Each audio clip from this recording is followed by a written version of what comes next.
Grant has been waiting there for us. Thank you very much, Grant Shapps, for joining us. As you may or may not have just heard, we were discussing Benny Gantz and the threat that he may, the threat to the government's stability over in Israel. How concerned are you about what's being said? Well, not concerned. I'm actually rather pleased to hear Benny Gantz say that, and as Malcolm Rifkin just mentioned, there's another minister who's actually my opposite number, the Defence Minister, Yoav Gallant, who said exactly the same thing in the week, and I messaged Yoav Gallant to say to him, this is absolutely what we've been calling for. I absolutely agree. It is vital that for Israel, of course for Palestinians, that there is a route in which they end up with a government which are not a bunch of terrorists, which is what Hamas are, but people who can properly represent them. And Israel needs to set that out, because there could be, if you put all of those pieces into place and combine it with normalization of relations with Saudi Arabia, for example, a better future for that region, including for Israel. So, yes, I do think it's time to set that out, and we have been urging this step to take place. And how do you envisage that looking from the British perspective? How would you like to see the governance of Gaza?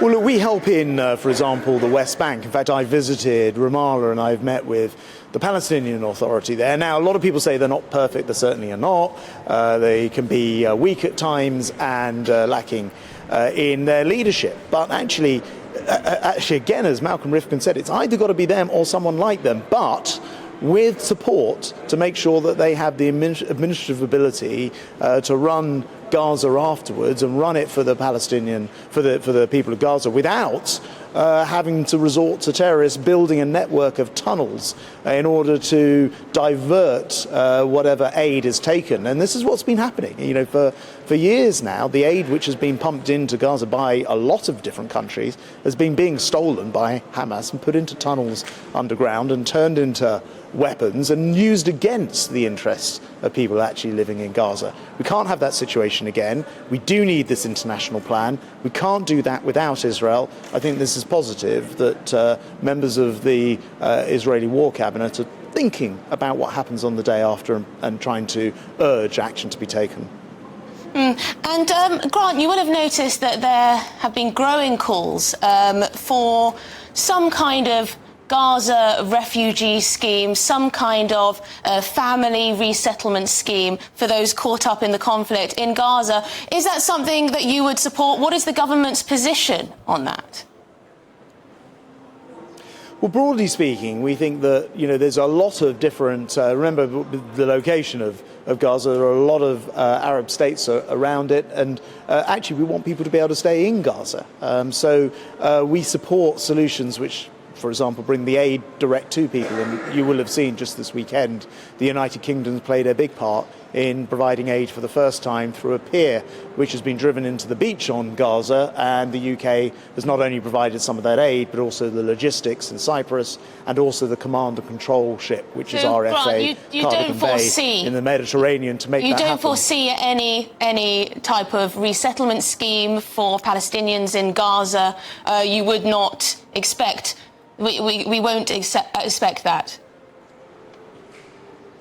No, I don't think that's on the cards, but I also don't want to see people leave Gaza. I want people to be able to get back to their lives there, bring the war to a conclusion, particularly by having those hostages released. And it's absolutely heartbreaking to see, by the way, this weekend, reports of hostages' bodies being found. We now know why Hamas wasn't releasing them. They've murdered them.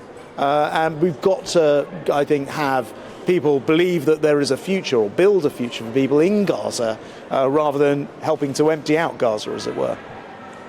And Grant, we've also seen closer to home more protests on the streets of our capital yesterday. There were, unfortunately, reports of chanting intifada, revolution.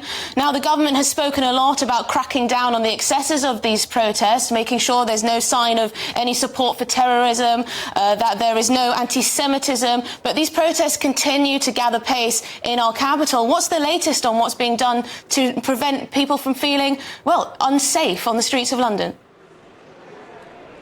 Yeah, this worries me. It worries the government a lot. I was pleased to see there were 10 or so arrests yesterday made. We have said in the past, I think the police need to be very much all over these things. And we see the impact on people. It makes people feel very uncomfortable when these marches sometimes spill over from the legitimate right to protest and make a point. That is not an issue. When they spill over into anti-Semitism, when they spill over into hate speech, racism, that is where there's a problem. And we absolutely back 100% police taking the necessary action. I see now that they have charged hundreds and hundreds of people over the last few months, and that there were a significant number of arrests yesterday, which I think was the right way to deal with these things.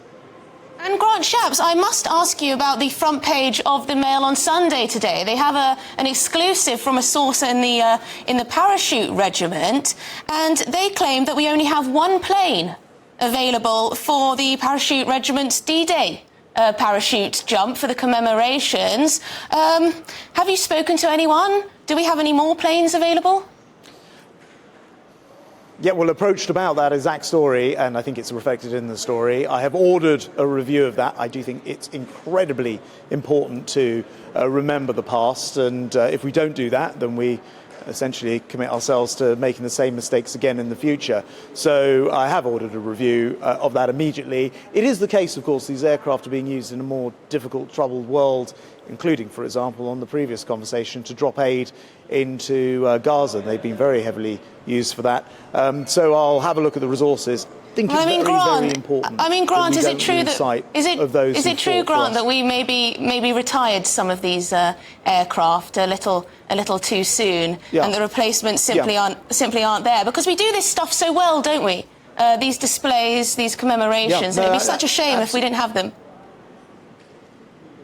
I absolutely agree about needing to make sure we do it properly, not just because it's a display, but because it commemorates something. Yesterday I was in Italy meeting my opposite number, and we were talking about Monte Cassino, which is a big commemoration there. It's important that D-Day is remembered properly here. It will be, by the way, both in Portsmouth and in France. So it will be. I want to make sure it's done properly. Coming back to the decisions, I'm afraid they predate my time. It is the case, though, we do have some very, very good A400 heavy lift aircraft with about 1.4 million tons of liftability. So we actually have a lot of liftability in the RAF.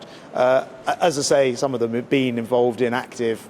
We know there are several live wars going on, and they are being used for those purposes. But I'm quite sure to commemorate something as significant as D-Day, we can do a bit better than that, and I've undertaken to make sure we do. Well, I hope so. Thank you very much indeed for your time. Grant Shapps, Defence Secretary and Conservative MP for Welwyn Hatfield. Great to speak to you.